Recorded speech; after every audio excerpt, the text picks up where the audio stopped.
ሰላም ጤና ይስጥልኝ ውድ የፊውቸር ቲዩብ ተከታታዮች በዛሬው ዝግጅታችን ላለፉት በርካታ ዓመታት በኢትዮጵያ የባህል ዘፈን ተወዳጅነትን ላተረፈው የሰማኸኝ በለው የ40ኛ ቀን መታሰቢያን ምክንያት በማድረግ ተከታዩን ዝግጅት አዘጋጅተንላችኋል። ለገጻችን አዲስ ከሆናችሁ ገጻችንን ሰብስክራይብ በማድረግ ቤተሰብ እንድትሆኑ በትህትና እንጠይቃለን።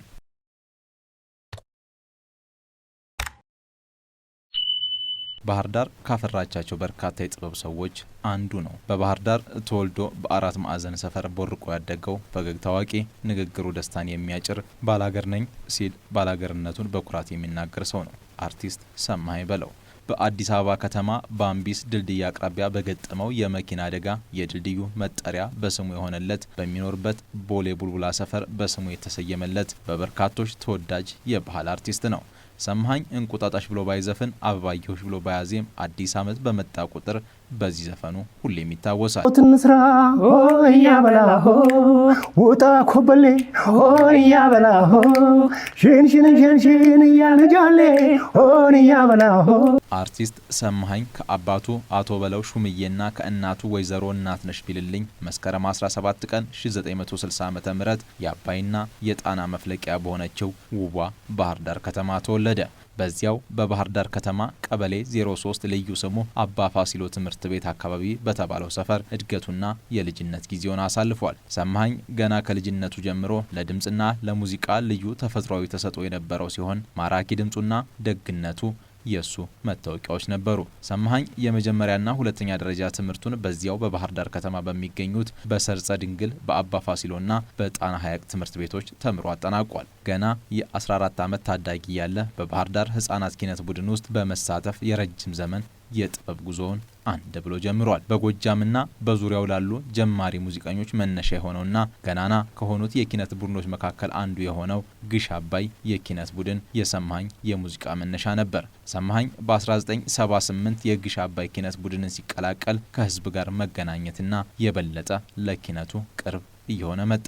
በግሽ አባይ የኪነት ቡድንም ከይሁኔ በላይና ከሀብቱ ንጋቱ ጋር በመሆን አሁንም ተወዳጅ የሆነውና በህዝብ ልብ ውስጥ የኖረውን አንቱ የዋ የተሰኘውን አስደናቂ ሙዚቃዊ ድራማን አቅርቧል። እኔ ማምኜ መጣና አንድ ስራ ልሰራ እኔ ዮኮ ጣፋጭ ናት ሸንኮራ ታዲያሳ ምን አለበት ወስጄ ብነሳ አተቀመቀል እንዴ ደፈርከኝ አንቱ የዋ እነሱ እኮ ልጆች ናቸው የጫወቱ በጊዜያቸው። ዋይ ጉድ! ልጅቱ እኮ የኔ ልጅ ናት እና ብትሆንስ? ኧረ አንቱ የዋ እነሱ እኮ ልጆች ናቸው የጫወቱ በጊዜያቸው። ሰማኸኝ በ1982 ወደ አዲስ አበባ በመምጣት ከታንጎና ኤሌክትራ ሙዚቃ ቤቶች ጋር በመስራት የመጀመሪያ አልበሙን አሳተመ። በአልበሙ ውስጥ የተካተተውና ያዥኝ አላበድሁም የተሰኘው ስራው ከፍተኛ ዝናን ከማምጣቱ በተጨማሪ ሰማኸኝን ከበርካታ ህዝብ ጋር የበለጠ እንዲተዋወቅና ተደራሽነትን እንዲያገኝ አድርጎታል። በመጀመሪያ አልበሙ ይበልጥ ታዋቂነትን ያተረፈው ሰማኸኝ በለው በሶስና አይቤክስና ሸዋልጌጥ በተባሉ የምሽት ክለቦች ውስጥ በመስራት ይበልጥ ከህዝብ ጋር መገናኘት ተደራሽነትንና ተወዳጅነትን አትርፏል። በመቀጠልም በ1990 ዓ.ም በካዛንቺስ የራሱን የባህል ምሽት ቤት በመክፈት የጥበብ ስራውን ይበልጥ በመስራት ተወዳጅነትን አትርፏል። በግሽ አባይ የኪነት ቡድን ውስጥ እያለ ሙዚቃዊ ቲያትሮችን የመስራት አጋጣሚ የነበረው ሰማኸኝ በቲያትሩ ዘርፍም የባላገር ፍቅር በተሰኘው ተውኔት ብቃቱን አሳይቷል። ላሜን ፍለጋ እጄ የምታምር ጊደር አይቼ ግብኔ ብቻ ነው ይመጣል የምግደር አመጣ አንተ እኮ በእርክቦት ሁሉ አንዳንድ ነገር አታጣም። የምታምር ጊደር አልኩህ፣ ግን ያለችበትን ብረት መዝጊያውን የሚከፍተው ወንድ የለም። ቢሞክርም እንኳን በህይወቱ ቆርጦ ነው። በኪነ ጥበብ ጉዞ ካከናወናቸው ትልልቅ ድሎች አንዱ ባላገር የሚለውን ቃል ከኋላ ቀርነት ትርጉም አውጥቶ የኩራት መገለጫ አድርጎታል። መድረክ ላይ ሲወጣ እንደ ኋላ ቀር አልባሳት ተደርገው የሚቆጠሩ የአርሶ አደር አልባሳትን ጭርቁምጣን በመልበስ ባላገር ነኝ ብሎ በመዝፈን ጭምር የገጠሩን ማህበረሰብ ክብር አሳይቷል። ለዚህም ነው ሰማኸኝ በለው ከሚለው ስም በላይ ሰሜ ባላገሩ በሚለው መጠሪያው ታዋቂነትን አትርፏል። ሰማኸኝ በላይ ዘለቀን ባወደሰበትና ጀግንነቱን ለማስታወስ በዘፈነው ስራው እረ በላይ ናወንዱ አላስኬደኛ ለሽፍታው በመንገዱ በሚለው የግጥም ስንኝ የበለጠ ተወዳጅነትንና አይረሴነትን አትርፏል። አሮ በላይ ወንዱና ወንዱ አላስከደኝ አለ ሽፍታው በመንገዱ ሽፍታው በመንገዱ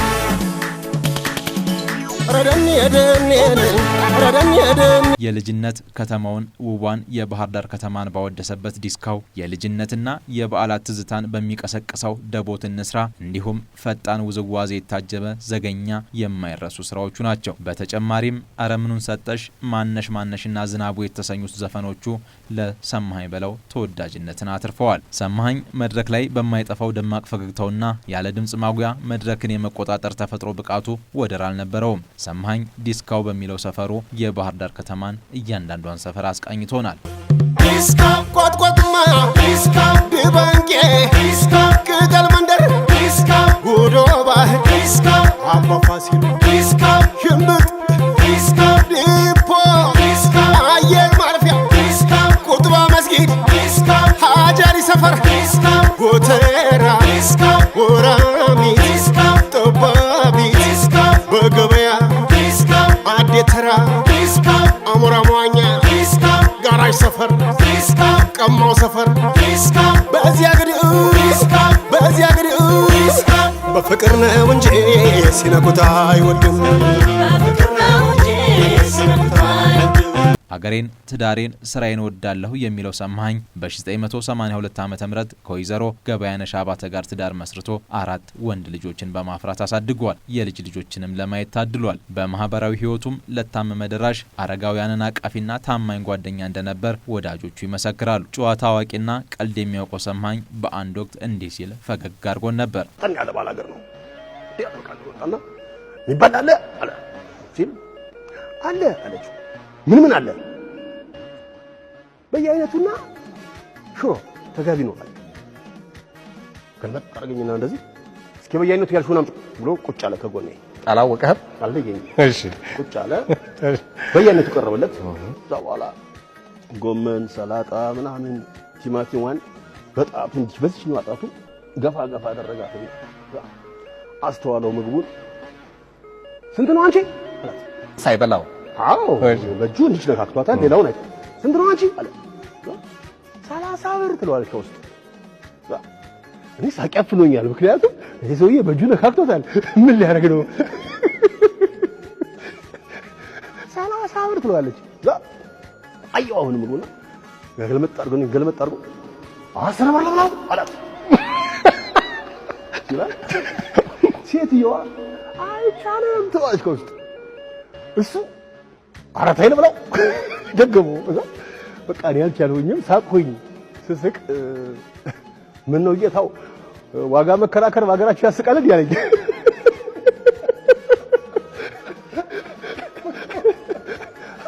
አይ ባስቅም ግን ወጥ ተደርጎ መጥቶ እንጀራው ላይ እንዴት ነው አንተ ዋጋ የምትጠይቀው ከዚህ ሰው እና እኔ አርገሽ አምጪ ብያታለሁ ለብቻ ተመጣው ብሩጥና አለኝ ከዛ ግድ የለም ብላው አንተ ችግር የለም ብላው እኔ ከፍላለሁ አልኩት ብለው ኮስተራልና ቦታው ቀኝ አለኝ ስለገጠኝ ይሄም ሌላ ጥያቄ ግድፈላብኝ አልኩት ግድ የለም ወንድምህ ነኝ ያንተው ነኝ የራስህ ሰው ብላ ማነሽ እባክሽን የሚጠጣ ማምጪለት አልኳት ዛ ቁጭ አለ በላ የሚጠጣም ቀረበለት ዛ ቀርቦ በላና ከንፈሩ እንድች አድርጎ